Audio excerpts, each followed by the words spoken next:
This conference will now be recorded. All right. Good evening, everybody. This is Greg Morton. It is Saturday, June 3rd, 2023, and this is the weekend update for Canslim Growth Stock Investors, brought to you by the Greenville Eastside IBD Meetup Group and the Stockyard Meetup Group. As always, this is for educational purpose only. I'm not recommending any stocks or securities to buy or sell, and all investing has substantial risk of big losses. So we always want to learn first, have our written rules, and then invest. So today we'll look at a couple things. First of all, Bill O'Neill passed away last weekend, so I have a few thoughts and comments on that. We'll look at the impact during current market review, some action plan thoughts currently based on that market diagnosis that we'll go through, and then we'll check out some charts from my first pass watch list this weekend. Not the entire list, but just some random ones that I think are worth looking at and talking about. So, first of all, the passing of a legend. Bill O'Neill, born in 1933, passed away last weekend, which was Memorial Day weekend. Here's the article that's in the paper this weekend. Familiar picture of him. In fact, I think in one of the old webinars, I talked about this machine behind him was the camera printing press that they actually had a printing company they had to come up with to get the charts and the paper to look the way that Bill wanted them to look. We do it all online now, but of course it used to all be just in the newspaper, which came out every day. Now it just comes out weekly. But they went through a lot to get things just the way he wanted, to have log charts, and to teach the patterns that he was teaching. So they had mentioned that in one of the old webinars. But that's worth reading. There were also a lot of good testimonials, memories. IBD Live had a segment on Bill where David Ryan gave a heart-wrenching discussion, and several others did. And then Allie had her Friday show with Mark Minervini. So there's a lot out there, and I'll link some of those below on my YouTube page where you're watching this video. So one could ask, who's the greatest growth stock investor ever? I should put the word stock in there. I don't know. I don't know if it's Livermore, Darvis, Loeb, O'Neill, one of our recent U.S. investing champions. Is it somebody still investing today? I really don't know, but I do know this. I know that Bill O'Neill was the greatest growth stock investor who also was the greatest teacher ever because he put those two together. In fact, he created Canslim. He did a 3-year detailed study from 1959 to 1962. He came up with the Canslim system, which essentially is still the same system that exists today. There just haven't been many changes. I know when Mike Webster came up with the IPO base and they did all the study on that, that was the first base pattern that Bill O'Neill went back and added to the original system. I think that was in 2015 or 2016 when they came out with the home study course. So it's really amazing that he did that, and he did it without computers. He did it with hand charting and studying, um, and it's just that's really an incredible feat. And then he utilized his system with his money to make a lot of money and become the youngest buyer at the time ever of a seat on the US stock exchange. There's been a younger buyer or buyers since then, maybe buyers, I don't really know. But at the time, he was the youngest one to have bought a seat on the New York exchange. He's also very humble. When he talked about Canslim, and when in the old Market Smith webinars they'd give him accolades for coming up with the system, he would say, "This is not my system. This is the market system. This is what works. The Canslim characteristics are the 7 characteristics of the winners in the stock market." And he just, he just very humble. Whenever I heard him speak in those old webinars, I never met him in person. I never heard him speak in person. I didn't have that privilege. I know some of you may have. I know Matt Caruso did. So it's great that people got to do that. And then down the road, he shared it with us all. And that's kind of really the incredible thing. He didn't have to do that. I mean, he was making a ton of money. He could have just kept making that money. He didn't have to start a newspaper. He didn't have to go up against the Wall Street Journal. He didn't have to build a big company. Um, he could have just kept running his money. So there's no one else. I've read a lot of investing books, and as far as teaching a person how to invest, Bill is the one that did that the best and has a system that endures. And he taught so many people how to become a successful investor if they're willing to learn, got to be teachable, and you have to work hard. And even his main book, How to Make Money in Stocks, still, I know most of us reread it once a year, once every 2 years, and we still see something new every time we read it. I mean, he was a man of few words, but every word was really, really important. And so it's like, oh, that's what he meant by that. And that's been in that book all along, and it just now hit me that when I'm reading it for the 10th time or whatever, because I've read it many times. So and all the people he taught, meetup groups he started, grassroots investing around the country, just really, really amazing. He was always encouraging. He always taught, and he always acknowledged the greatness of America, which was just really cool. So his legacy, I think, is that so many follow in his teaching footsteps. You've got Jim Ropel, who's the ultimate encouraging coach. Mark Minervini, Matt Caruso. You have IBD Live. You had the IBD teams and writers. You have meetup leaders. And I don't mean to leave people out. There's just so many resources that he's created, which is his legacy that lives on. So not much else to say on that, except, a heartfelt thank you to Bill O'Neill from me and as well as from all of us. So let's do what Bill did every weekend and look at some charts and study the market. So as he taught us, we want to diagnose, we want to interpret, but we don't want to predict the market direction. So we're going to look at the action of leading stocks. These are strong Canslim stocks fundamentally and technically, which have been big cap tech most recently have been those leaders. Actions of stocks owned, still sort of treading water year to date, but increasing the percent invested really as of this last week some. And then the market pulse, distribution day count, kind of everything I put in the coloring book, which is the tool I use to help me diagnose the M factor. So let's take a look at those things. First, I added this in. I think this is the first weekend. I put this in one of the weekend updates, but I taught this in detail at our last meeting. So I took the Ride the Wave plan template that Jim Ropel and Eve shared with us, and then I kind of converted that to a template that I thought worked good for individual investors, not necessarily hedge fund managers. So this is just one part of it. I'm not going to teach that in one of these weekend things. It's in that last meeting, and the recording and the template are available there. But this is just one small section of it. So indexes, just summarizing, hey, how things go last week. And remember, it was a 4-day week. So NASDAQ was up just over 2%, S&P 500 1.83%, NYSE 1.77%, Dow 2.2, Russell 3.26 for the week, and the SP6 5.87% for the week. So those indexes were really up. I'll double check that. That even sounds high as I look at it, but we'll look at it when we look at the charts. And so year to date, NASDAQ's up 26.5%, S&P 500 11.5%, and the Dow 1.9%.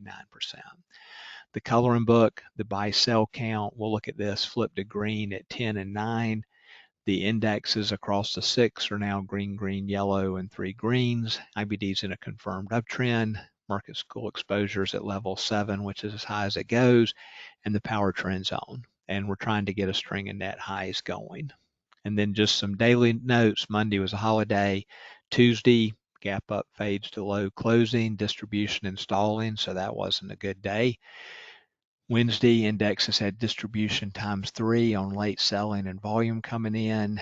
Thursday was a big up day but had down volume. And then Friday was stronger with better breadth, but the NASDAQ volume was down, but the Russell, the small caps both rocketed that day. And IBD noted the Dow rebounded to take the 50-day, breadth improved. Leadership was still in big tech, but also now it is including AI chips and software. So we are seeing some expansion there. So let's hop out of here and look at that in Market Smith and look at the things we usually look at each weekend. So let's go to the NASDAQ, close all that. Let's look at the daily chart. So this is now looking more and more constructive. All 4 moving average lines are in the correct order. The trend's going up. We don't have a ton of volume coming in, and we're getting into the dog days of summer volume, but this is still constructive. Pull back here close to the 21-day, and then just kept going. So our S line's going up, so this is looking better. S&P 500, same thing. Indexes are stacked in the correct order. They're all tilting up. Well, 200 is kind of flat, but the 10, the 21, and the 50 are all tilting up. This is looking better. We're almost back. There's 10% off the peak line, so we're almost back to that. NYSE, big pop last 2 days this week, back above the moving average lines. They're not stacked in the correct order, but that's still a nice improvement there. Dow, still working on getting them stacked in the correct order. Russell, still the weakest, or next to weakest. S&P 600 is the weakest, but did get back above the 200-day, so trying to make some progress. And the S&P 600 looking better also. I don't know where my volume bars went. Oh, Market Smith did something. Hold on, let me reload that and see if they come back up. No, okay. I don't know what happened. Anyway, and let's look at the weekly on the S&P 600. Oh, it was 3.07 for a week, so I had a typo in there, sorry, earlier. I'll fix that. And the Russell was up 3.26 for the week, so I must have typed a 5 instead of a 3. Sorry about that. So that's how those look. If we go over to the coloring book, here you can see what I was saying. So at the end of the week, I have 10 buying days and 9 selling days in our 25-day window. So that hasn't been green since way back here at the beginning of May. So it's nice to see that. And then we got improvement across the 6 indexes. All of them have now gone green. The Dow jumped from red to green. It just skipped yellow. And the NYSE was almost green. I think the 10-day was just barely down by a couple hundredths of a percent. So as soon as it turns up, if it has an okay day Monday, that one's going to flip to green too. Again, market school exposures at 7, power trend zone, window of opportunities opened, and then we did have new highs on both indexes on Friday. So if we can get 3 days in a row of that, that'll flip back to dark green also. Had some breakouts this week. So, and remember, for me to put a breakout on my list, it has to be a Canslim stock. So it's going to need 25% earnings and sales growth. It has to be profitable, and it has to be liquid, at least $20 million per day, and have been a legitimate breakout. So this week on Tuesday, Arista Networks broke out. Then on Monday broke out, and Net, Cloudflare. And then on here we had a breakout and early entry, actually 2 potential entries on CCJ. So we did see some things, and then we had Workday and DV last week, so and Melly previously. So those are some to keep an eye on to see if that leadership even holds up. Next week, the economic calendar is not out yet, so I don't know what all's coming up, but I did put for next Friday, the following week will be the Fed meeting. So we only have 5, 6, 7, 8 trading days, and we'll have results from the Fed meeting on that 8th day, that Wednesday afternoon. And then the day before that, the Tuesdays are sort of hard to trade because everybody's kind of just holding their breath, waiting on the Fed meeting. So we'll see how that goes. But we do see some improvements here. Distribution day count, we had some drop off due to the gain rule. So we only have 2 on the NASDAQ, but we have at 6 on the S&P 600, and I think 6 on the Dow. I got to make sure one of those hadn't dropped off. It could be 5 due to the gain rule, so I need to double check that. And if we jump over to the group teaching portfolio, so for the week up 1.07%, for the year just over break even. Still have our shorts and Fryer battery, been selling some of those and moving them to further out expiration dates, a short and target. And then the growth stocks are Dexcom, DTDV, and Palo Alto Networks. And those are all partial positions. They haven't been pushed up higher yet because of how the market's been. But if these have legitimate entries where I can still get in without chasing, sometimes the best stock to own is the one you already own. So maybe something to be done there on position sizing, as long as they're not extended, because we don't want to chase. And we watch in the future for them to pull back or perhaps give us another chance. So that's looking pretty good. Not too much else to say about that. We just would like to see more improvement. So let's go back over here. We covered that. So current market thoughts. Still a little bit cautious, a little bit leery. Even Friday's a strong day. There were some flaws. The NASDAQ volume came in lower. I didn't like seeing that. And it seemed like it was a lot of beaten down stocks advancing, recovering, rather than new leaders taking off and new leaders leading. And again, on Friday, even though strong day, there weren't any Canslim stocks breaking out, but there were some earlier in the week, and I showed you those in the coloring book. So overall, current diagnosis is I'm a lot more comfortable with playing more offense now. Just want to be very disciplined with stock picking, stick with the best of the best, and disciplined valid entry points and position sizing being correct. And if it's a little bit on the smaller side until we see further improvement, then that's certainly a conclusion somebody could reasonably reach. So current market picture for me, go button's back on, but still want to go slow.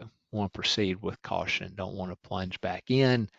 If the Fed says something bad in 10 days, or doesn't pause like people were sort of thinking it's going to happen now, we'll just have to see how it goes, as always. So you always want to do our weekend work. It helps a lot on the action of Canslim growth stocks. Again, if you have Market Smith, use the Growth 250, and then I use that in conjunction with all the lists in the paper. And if you don't have the Growth 250, then you use all the lists in the paper. Long-term outlook, still super optimistic. Some point we're going to party like it's 1999 again. We've had a long, bad bear market, no doubt about that. So there will be a strong bull market somewhere down the road. We just don't know which follow-through day is the one that started it, and we may have already had it. We may just be really slow getting traction and ready to get going now. So just have to take it week by week. So let's look at some charts. Jump back to Market Smith. I just put some, these aren't in, what order did I put these in? I think I put them in industry group. Yes. And you can see all these, I just pulled some off my first pass watch list, which was longer this weekend than it has been a while. I probably had 30 to 35 stocks I want to go through and study closer and see which ones make it to the top tier watch list. So let's just look at these. We'll go to daily. So here's double verify. This one's extended, so needs to pull back in that blue zone to get that to a larger position size. That one's in the group teaching portfolio, like I mentioned. If we look at the weekly chart, you see it's got Canslim numbers down here. This is, here's a prior uptrend, and this is the IPO due diligence phase base, as I read it, per the life cycle trade. And this is the first base that's shown up after the 40-week line has shown up.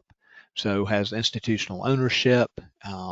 Lord Abbott increased their position by 50% in the last quarter. No, it's not a big position, but still they're going the right way with it. Had another fund starting. This one's just sort of flat with owning it. But constructive chart, just a little bit extended right now. ASML, that one's in the buy zone. Again, great earnings, 180% in the last quarter, 87% sales. We have good numbers. We have good institutional ownership over here with 4 funds set up in a cup base, 4% from the pivot, so it's not out of the 5% buy zone yet. Good RS line. Be nice to see that go up, and what really is hitting a new high based on where it was here, but be nice to get a new high compared to that. ANSS, this one's setting up. You got a cup there that's 16% deep, so that's very constructive. Shallow cup, have Canslim numbers. Not much debt. Again, have Fidelity Contra Fund just starting to get back into this one. So constructive thing there. Software stock, we mentioned those were strong. Dexcom's in the medical space, have a base on base with this flat base being more shallow than this base here. So that's constructive. If you look at the daily chart, and I put this on Twitter, you got a sloping trend line entry that it took out on Friday. So there was a place to start or add to a position there. And I might have a trade I hadn't entered in the group teaching portfolio yet. I've got to go back and look at that on Dexcom. Here's Monday. This one, similar setup to the other IP, the DV that we looked at. So here's a prior uptrend. I don't like overhead supply except when it's the IPO initial, the due diligence phase. Again, and this is the first base showing up in pattern rec since the 40-week line showed up. So I think that's one to keep an eye on. Phenomenal numbers, triple digit sales. You've got T. Rowe Price, New Horizons getting in it, doubled their position in the last quarter.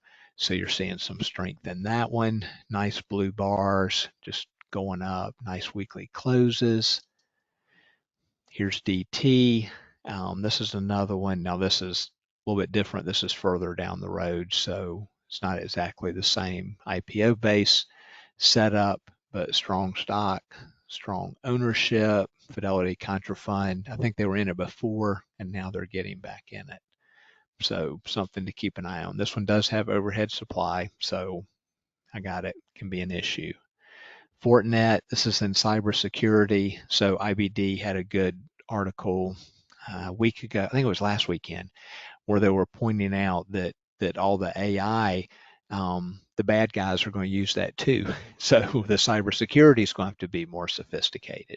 So Fortinet and Palo Alto are both right in there. Palo Alto is the one that's in the group teaching portfolio, had a sloping trend line here, and then actually also a buy zone based on this 277-day base. So that's a pretty long base.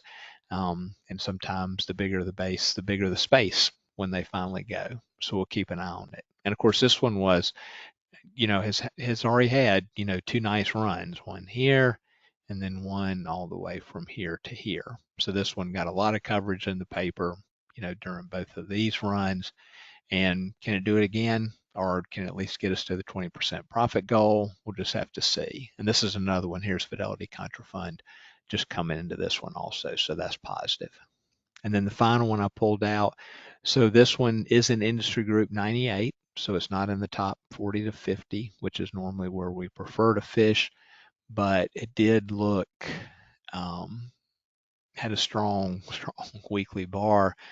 Great numbers. This doesn't have any institutional ownership yet, but you can see here sort of a sloping trend line in the handle or the breakout coming out of the handle. So that's the one that had the dual, had an early entry as well as a breakout of the base on the same day. And so that's the uranium play is what that is. So I think that's one to potentially keep an eye on. But again, it may not make your top tier watch list because the industry group may keep it from being the best of the best and it doesn't have any fund ownership. So there's some things there where others may be the top 3, 4, or 5 that you want to focus on this week, and nothing wrong with that at all. So that was some I just pulled out that I thought were interesting to look at and comment on. Again, I had a total of a good, 30 to 35 that I want to look at. So our monthly meetings, I haven't set one for June. I'm trying to decide if I can squeeze that in. The May one, so these were the big educational topics. We went through 7 years worth of IPOs, or I went through 7 years, and I shared with you what I thought were the top ones to keep an eye on over the next quarter. And then I shared the template that I developed based on the template that hedge fund managers Jim Ropel and Eve are using, and tried to kind of convert that over for individual investors. So those prior meetings can be ordered. I can send you the whole list. If you don't have a set of written sell rules, you really, really need to do that. I spent 3 whole meetings teaching that. So those are available to order. If you don't know how to do a weekend routine, I sent 2 meetings, 2 months teaching that. So those can be ordered. You can just shoot me an email at this email and I'll send you the list and the ordering instructions. Those are like $15 per meeting. And then meetup sites, Greenville East Side IBD meetup and the Stockyard meetup site. You can follow me on Twitter. And of course, you're on my YouTube page if you're watching this, which I thank you for. So please like and subscribe there, as well as follow on Twitter. So that's it. Hope you guys have a great weekend review, a good trading week, and I'm out of here.